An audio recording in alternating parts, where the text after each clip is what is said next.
Sayyidina Muhammadin wa alihi wa sahbihi ajma'in, amma ba'du. Syukur alhamdulillah kita ucapkan ya, kita walaupun di waktu yang senggang, waktu yang sempit, kita bisa berkumpul ya, bisa bertemu lagi gitu. Ya mungkin ini pertemuan terakhir kita. Nah, di minggu seterusnya kita mungkin sudah tidak bertemu ya, tapi kita jadikan pertemuan ini yang sangat berkah. Syukur alhamdulillah. Salawat dan salam telah kita curahkan kepada Nabi besar kita Nabi Muhammad SAW dan telah membawa umatnya dengan zulmati ilal nur atau minat dhalaalati ilal huda. Ya sekarang kita lanjut ke materi yang baru. Di materi kali ini kita akan bahas tentang ada sebelum kita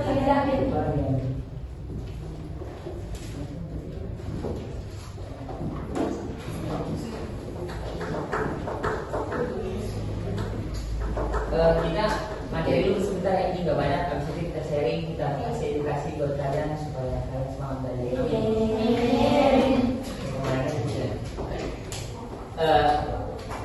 Sekarang kita lagi di materi hadis, tinjauan dari kualitas sanad dan matan, yang dimana hadis ini kita harus tahu gitu, kualitas matan sama sanad. Apakah di salah satu sanad itu, di salah satu perawi itu ada yang melenceng atau gimana gitu. Jadi kan harus kualitas hadisnya gitu kan. Kalau misalnya kita lihat hadis itu dilihat dari apa? Ada 3, ada sanad, matan, sama perawinya. Di situ kita lihat gitu, apakah ada sahih atau dhaif. Gitu. Sebelumnya kemarin kan udah dijelasin sanad, matan, sama perawi. Siapa di sini yang masih ingat apa itu sanad?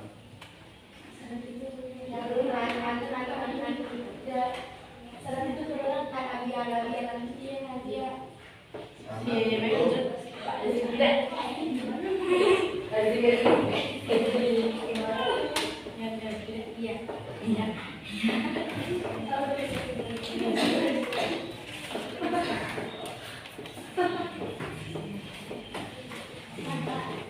Sanad kan udah ada yang tahu yang Nabi, nah itu sanad. Jadi sanad itu yang meriwayatkan. Nah sekarang matan, siapa sih yang masih ingat matan? Matan itu apa sih? Hadisnya. Benar. Matan itu isi dari hadis. Kemudian kalau perawi itu yang rawatul-rawatulnya. Nah ini nggak boleh dicopot poinnya. Boleh. Dan kalau dicopot kayak gitu ya. Nggak ada spidol ya, biar lebih enak, biar cepat. Lanjut pembagian hadis ahad, tinjauan dari diterima atau ditolaknya. Jadi ada 2, ada makbul, ada mardud. Gitu. Makbul tuh nggak makbul. Kalau di nilai kan ada tuh, Pak itu apa? Oh ya makbul. Kalau di seorang tapis ya makbul. Terus mumtaz, zaidan gitu lah. Mumtaz. Ada apa? Zaidan dan dua lain jayas. Ada makbul. Ya makbul paling bawah. Nah, paling bawah. Nah, di makbul ini terbagi ada 2, ada sahih, ada hasan. Gitu. Terus di mardud ada 1, ada dhaif. Nah, di sahih ini terbagi lagi, ada zati sama khairihi. Nah, oh ya, ligoirihi. Dan di hasan kan ada tazi, ada sama ligoirihi. Ini mungkin ribet ya, nanti bakal ditulis sama kalian. Jadi itu makbul ya. Makbul itu hadis yang diterima. Kan makbul berasal dari kata qaulaya filu, yang artinya diterima. Jadi hadis makbul itu hadis yang diterima. Hadis yang diterima itu terbagi menjadi 2. Ada hadis sahih, ada hadis hasan. Sedangkan hadis mardud itu artinya yang tertolak. Jadi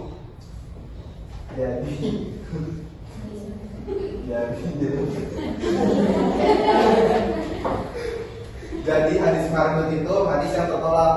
Contohnya hadis dhaif. Karena mardud itu asal katanya dari rodda yaruddu. Jadi itu tertolak. Jadi hadis mardud itu hadis yang tertolak. Contohnya hadis dhaif. Tahu kan hadis doif? Hadis palsu.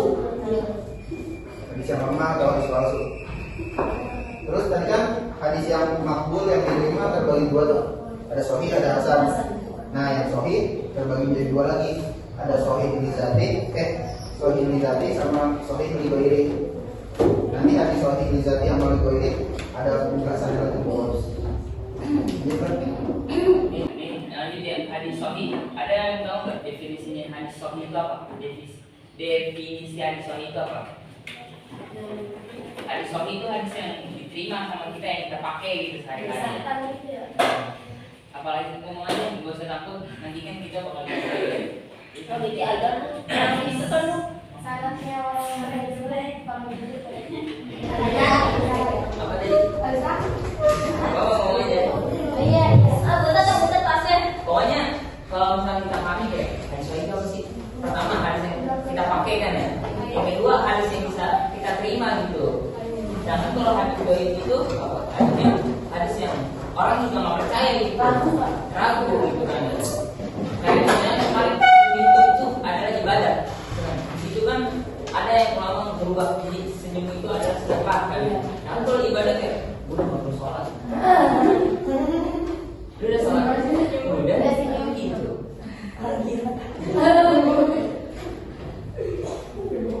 Nah kalau di sini hadis yang sahih itu hadis yang sanadnya bersambung sampai kepada Nabi SAW. Bisa kita edukasi kayak film Naruto, atau enggak? Ya.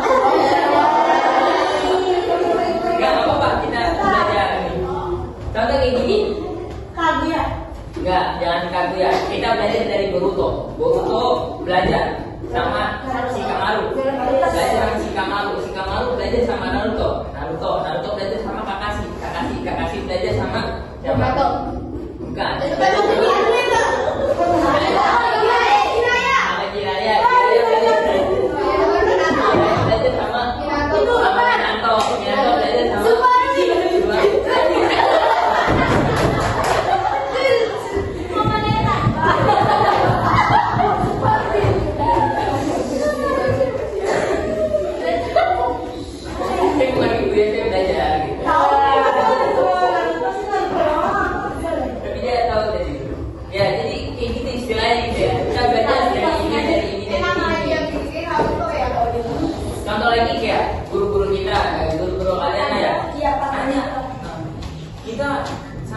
enggak, kalau kita yang belajar sama alumni mesin, alumni Yaman, kayak contoh istrinya si Hamzah,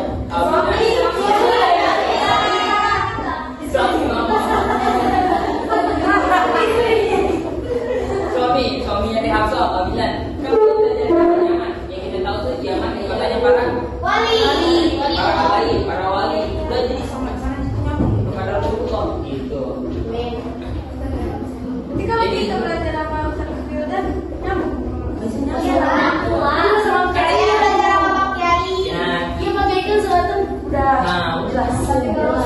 Jadi yang saya kasih tahu kan, kayak Boruto belajar sama ini kan. Jadi nyambung kan, nyambung semuanya. Segitu deh, Pak.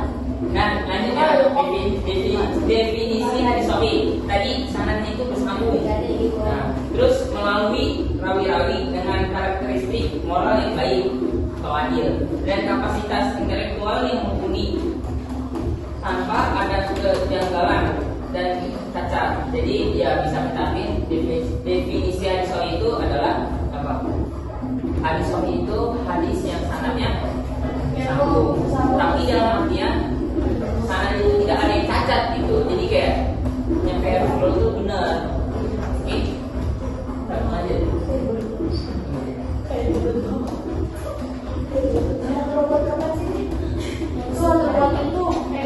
Tadi kan udah dijelasin ya definisinya, dan sekarang syarat-syaratnya. Syarat hadis sahih ya. Yang pertama itu syaratnya ada sanadnya harus mutasil, artinya arti mutasil itu apa?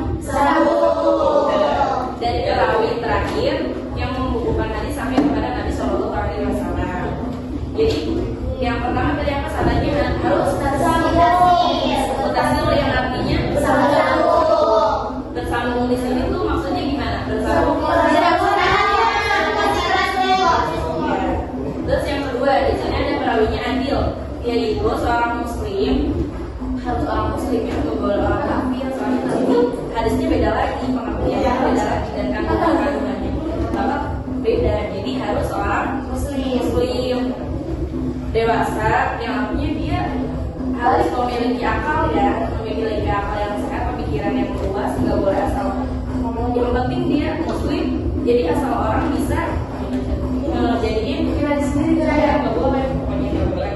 Terus tidak fasik dan selalu menjaga kehormatan dirinya sendiri. Intinya jangan yang ahli zina, jangan.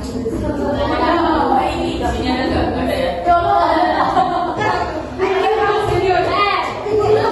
Buat syarat yang ketiga, di sini perawinya harus yakin, yaitu perawi adalah seorang yang kuat ingatannya, ya. Tidak pelupa, tidak dungu dan tidak senang melakukan kekeliruan. Jadi intinya dia harus punya ingatan yang kuat, ya. Nggak gampang lupa. Terus kalau misalkan itu kan perawinya manusia, terusnya suka maksudnya manusia kan pasti nanti punya penyakit pikun ya kalau tua. Terus gimana? Kan yang penting dia tuh, tapi kayak gitu pasti dia bakal memiliki ingatan yang kuat ya. Nggak mungkin misalnya dapat keistimewaan dari Allah. Terus nanti yang keempat di sini ada tidak ada ilah, yang artinya suatu sebab tersembunyi yang tidak membuat cacat. Keabsahan suatu hadis padahal hadirnya selamat dari cacat tersebut. Tidak ada ilah atau suatu sebab tersembunyi yang membuat cacat si hadis tersebut ya. Terus suatu hadis itu harus selamat dan tidak cacat dari, intinya misalkan si seseorang itu cacat tapi dia memiliki semua kriteria yang ada di atas tadi yang udah tinggal sampaikan, tapi dia cacat. Intinya jangan nyampe walaupun dia cacat, dia memiliki kekurangan, jangan sampai si hadis tersebut yang dia buat, yang dia susun, yang dia terbitkan itu cacat juga gitu. Jadi nggak boleh. Intinya tidak ada Jadi di syarat ini kayak kita belajar fikih, tahu belajar fikih. Jadi untuk sholat dari yang sholat dan kita ambil wudhu. Wudhu itu ada 6 kan? Ya. Apabila salah satu syarat ini hilang atau lepas kan yang wajib itu kita gak usah wudhunya seperti hadis gitu. Jadi yang dari disebutin nama dari itu, ini gimana kita mau jadi hadis? Contoh, ini jadi ya, tadi kasih mau bikin hadis. amin Allah. Amin.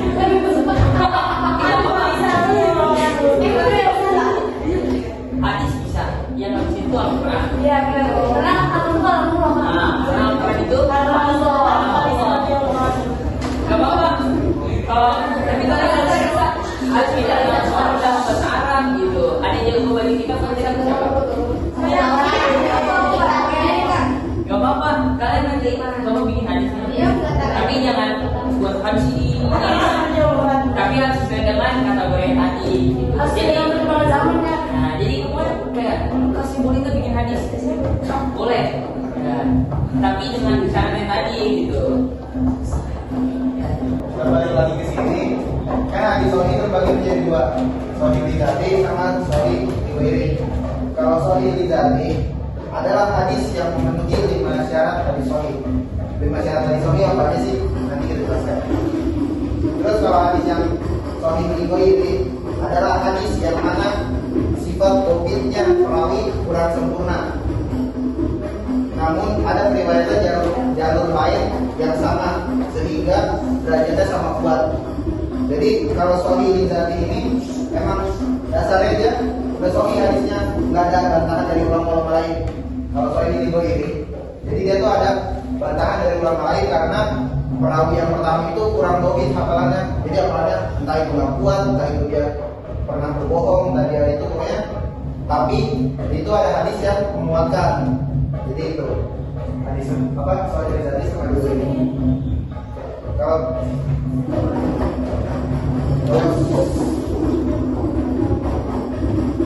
nih contoh hadis sahih lidzati, hadis arba'in pertama dengan malam niat.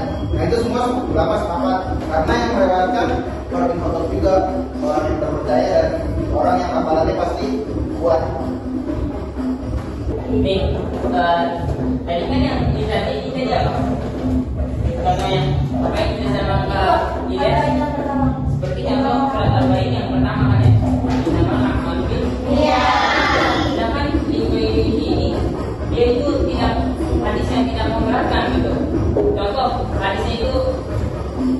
seandainya aku tidak khawatir memberatkan atas umatku, tentu aku perintahkan mereka bersiwak setiap sholat. Kan ada namanya, kalau misalnya sholat sebenarnya harusnya Siap. walaupun siwak itu kan golput kan ya. Nah, di sini ini tidak memberatkan umatku. Tadi kan ada siapa? Seandainya aku tidak khawatir memberatkan atas umatku. Jadi Rasulullah ini khawatir gitu. Ini takut berat nih. Soalnya kan orang kan udah takut kan hari ya. Ini siwak dulu. Soalnya kalau nggak siwak nanti takut nggak bisa soalnya kan. Nah kan ada orang yang ya Allah udah buku kan boleh kan langsung takbir kan. Jadi hitungannya saat masih ikut satu rakaat masih zaman sampai habis kan ya. Nah di situ jadi di sini nih ada sini itu tidak memberatkan gitu. Ya. Jadi kalau misalkan mau pakai siwak kalau bisa ya. Kalau enggak ya udah nggak apa-apa gitu. Sekarang yang kedua hadis yang makbul, hadis hasan. Hadis hasan definisinya adalah huwa mattasala sanaduhu binaqil adli ad-dabti dabtan ahaffu min dabti sahihi wa salima min syududin wa alaihi qadihatin.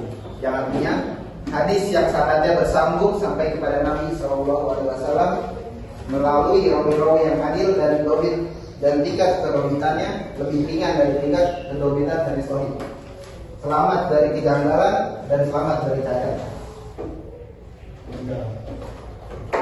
Contohnya hadis Hasan Rizati yaitu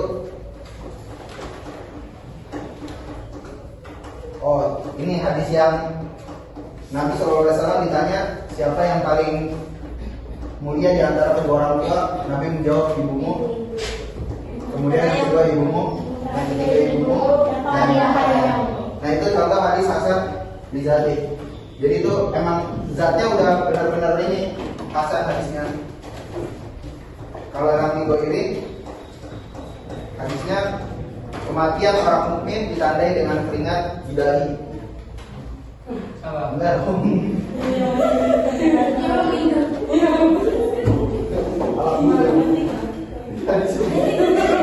Boleh kita bisa. Dan ada orang bilang kayak orang yang ada di sini dong. Ada yang bilang ada yang sampai video dulu ya, pikirannya sering sujud ya. Sebenarnya kalau misalkan coba deh, bisa jempol. Bisa, itu pun. Iya langsung berpokasi nggak bisa sebenarnya. Gitu. Nah jadi orang juga membingungkan gitu ya. Pernah tuh saya digesek ini, nyampe berdarah, nyampe jadi digoreng. Orang bilang tuh gila dengan suara tuh nyampe gorengan.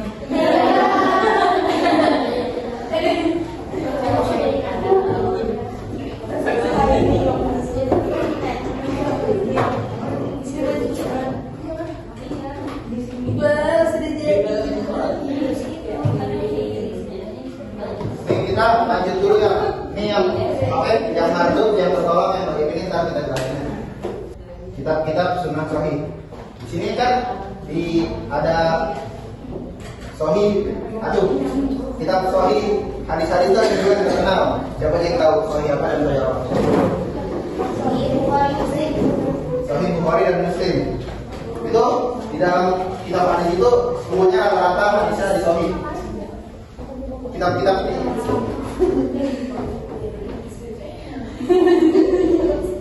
Jadi ada kitab Sahih Bukhari, Sahih Muslim, Sahih Ibnu Huzaimah, Sahih Ibnu Hibban, Mustadrak Hakim, Sahih Ibnu Sakan, dan Sahih Al-Bani. Sedangkan kitab-kitab hadis hasan yaitu ada Sunan Abi Dawud, Sunan At-Tirmizi, Sunan An-Nasa'i, Sunan Ibnu Majah, dan Sunan Darul Qutni. Kita akan terus dulu membagi-bagi. Ini ya, kitab yang sahih. Ini kitab hadis yang sahih, ini yang hasan gitu. Dan lebih banyak lagi gitu. Ini cuma sebagai aja yang praktikkan orang.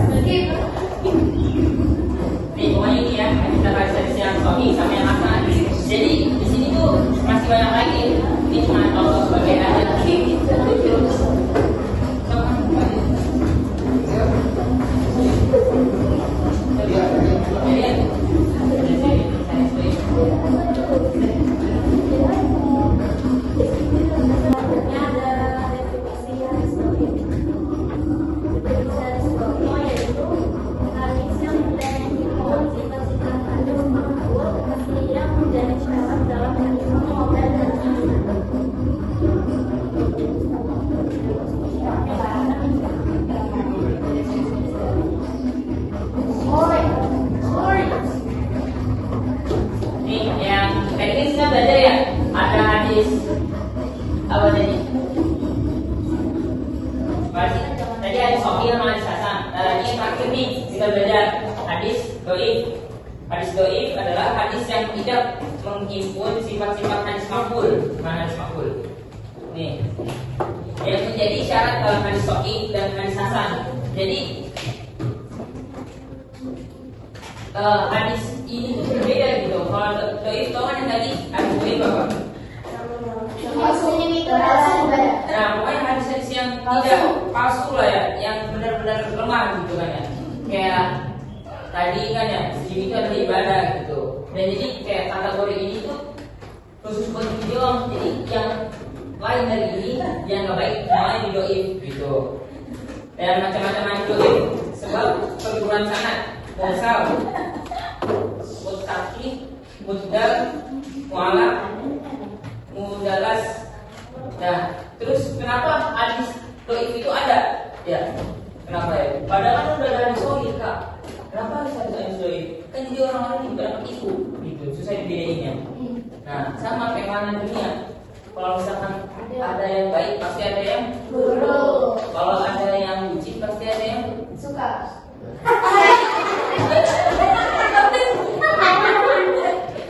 ada deh. Sebab tidak perawi.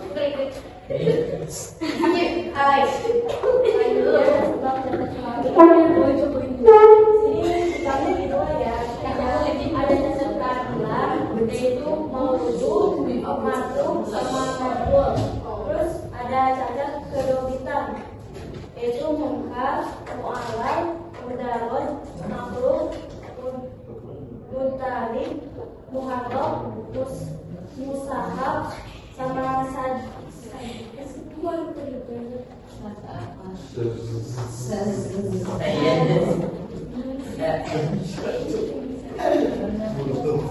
Ini cuma hadis dhaif ini mungkin agak susah gitu ya. Karena kalau misalkan kita percaya terus hadis dhaif, lama-lama kita jadi mau.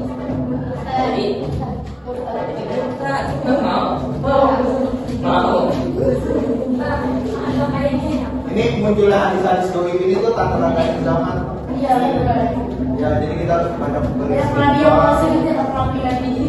Itu bisa ada itu sih Kak, hadis dhaif. Nah, itu karena sifatnya manusia itu selalu kurang dan kurang. Menguasai juga kan. Nah, katanya yang menguasai. Jadi manusia itu sifatnya emang kurang terus. Jadi mereka mau yang enak dan mau yang enak. yang tadi kita pelajari kan, contoh dia ini mau bikin hadis. Tadi kasih lu udah ngasih tahu syarat bikin hadis gimana, dan dia tuh kurang gitu dari satu itu, dia melenceng. Nah, akhirnya dia nggak tahu ininya, nggak tahu syaratnya, akhirnya jadi melenceng. Dan hadis itu jadi hadis dhaif gitu. Jadi tadi kan yang definisi dhaif itu sebenarnya yang tidak memenuhi syarat ini gitu. Makanya sebenarnya namanya hadis dhaif. Nih, contoh hadis dhaif, wajib atas kamu berbuat yang makruh, sesungguhnya ia mencegah kejahatan, dan wajib atas kamu sedekah sir, sembunyi-sembunyi, sesungguhnya ia memadamkan kemarahan Allah wa Jalla. Jadi Allah marah, kita tuh cuma beramal secara sembunyi-sembunyi, pasti Allah akan redam. Nah, itu kan nggak mungkin ya. Kalau misalkan kita berbuat kesalahan, aturan kita sholat, berdoa, ngapain ke Salah pun sedekah gitu. Tuh, lihat kan dari matanya aja kayak gak dhaif kan kalau lihat dari matanya doang. Kalau ini masuk aja sebenarnya di sini bagus. Tapi kenapa bisa dikatakan dhaif? Karena di dalam yang meriwayatkan itu ada orang yang nggak memenuhi syarat buat jadi perawi. Entah itu dia cacat, entah itu dia hafalannya kurang. Pokoknya itu dah yang bikin hadis ini kan dhaif gitu. Jadi hadis dhaif ini kayak pokoknya nanti kalian bakal tahu lah hadis dhaif yang banyak gitu ya. Pokoknya kita bisa contohin wajib atas kamu berbuat yang makruh, sesungguhnya ia mencegah kejahatan, dan wajib atas kamu sedekah sir, sembunyi-sembunyi, sesungguhnya ia memadamkan kemarahan Allah wa Jalla gitu. Jadi kayak Allah marah kayak ini dah kemarin itu pukul kepalanya. Terus dia ngomong, aku beramal aja secara sembunyi-sembunyi. Ini juga bakal ada gitu. Jadi kalau misalnya orang marah dipukul,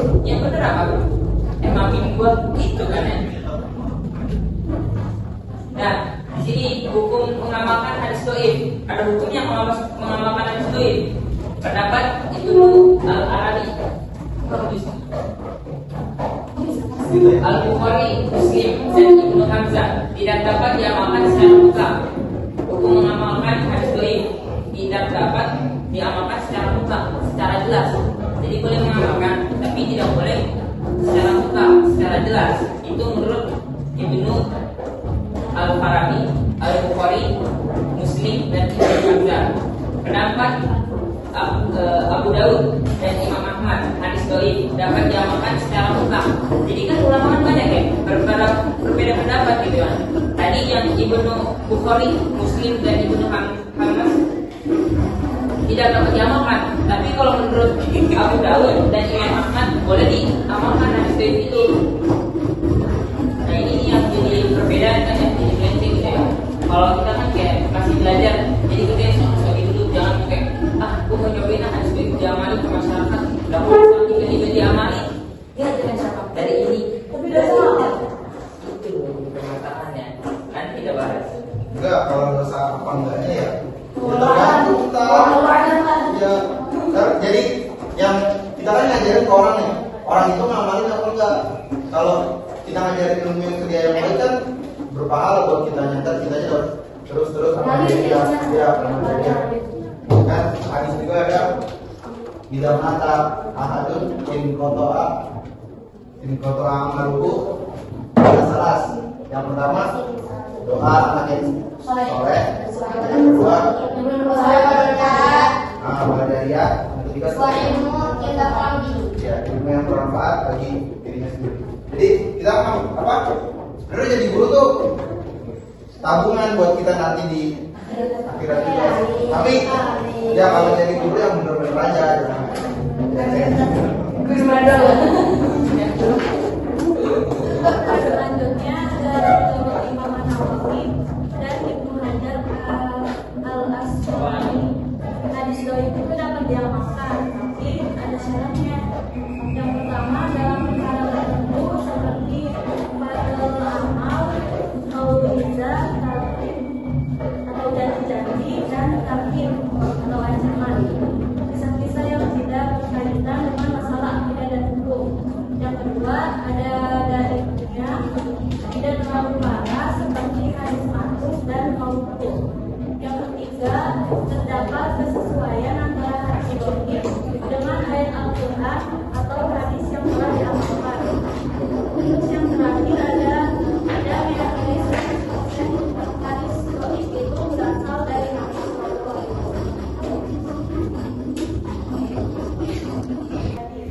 Yang kelima ada Al-Nasib, karya ada dan lain-lain. Ini yang tadi saya jelasin sama Pak jelasin. Jadi kita di Indonesia ini para ulama juga banyak, ulama Mesir, ulama kan gak cuma di satu daerah kan, gak cuma kayak di Mesir doang dia ulama gitu, tapi kan ada di Indonesia di mana-mana. Dan ini salah satu jadi perbedaan pendapat gitu. Kalau menurut Ibnu Al-Farabi, Al-Bukhari, Muslim tidak boleh kan ya. Dan jadi saya kasih tahu. Dan Abu Daud dan Imam Ahmad itu boleh mengamalkan hadis dhaif. Nah, di sini kalau Imam Nawawi dan Ibnu Hajar kalau sekolah ini boleh, tapi dengan syarat tadi. Jadi banyaklah pendapatnya beda gitu, banyak.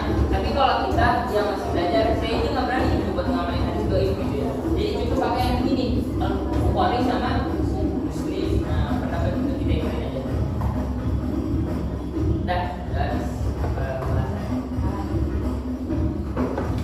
Mungkin sekian materi yang bisa kami sampaikan, kurang lebihnya mohon maaf.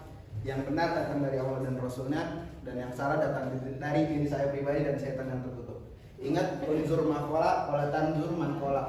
Ingat apa yang dikatakan, lihatlah apa yang dikatakan, jangan lihat siapa yang mengatakan. Cukup sekian. Mari kita tutup pertemuan kali ini dengan pantun. Pagi-pagi makan indomie. Pas berangkat ke sini malah kehujanan. Sekian dari kami. Semoga bertemu di lain kesempatan. Wassalamualaikum warahmatullahi wabarakatuh. Waalaikumsalam.